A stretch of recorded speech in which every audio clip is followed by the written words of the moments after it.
What is the difference in infrastructure and history between Iran and Iraq? Yeah, the Turks and the Persians, they fought for centuries.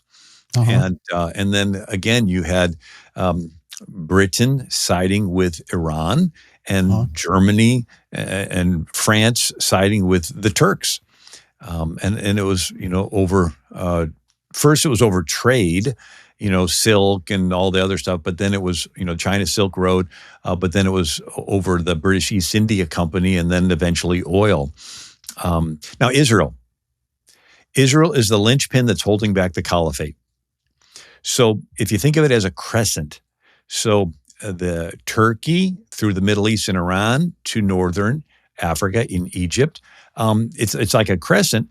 They want to reestablish this land that all had been Islamic. They want it back. They want it unified.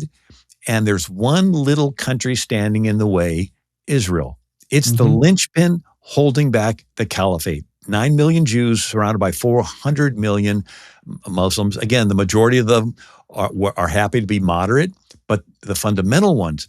So if you thought Mondami winning the mayor position in the biggest city in America and the energizing effect that had on Muslims with the pictures of Times Square filled up with Muslims bowing, if you thought that energized the fundamental Muslims, if Israel fell, all of them would think it's happening now, right before our eyes. And we would see, it would be jihad on steroids.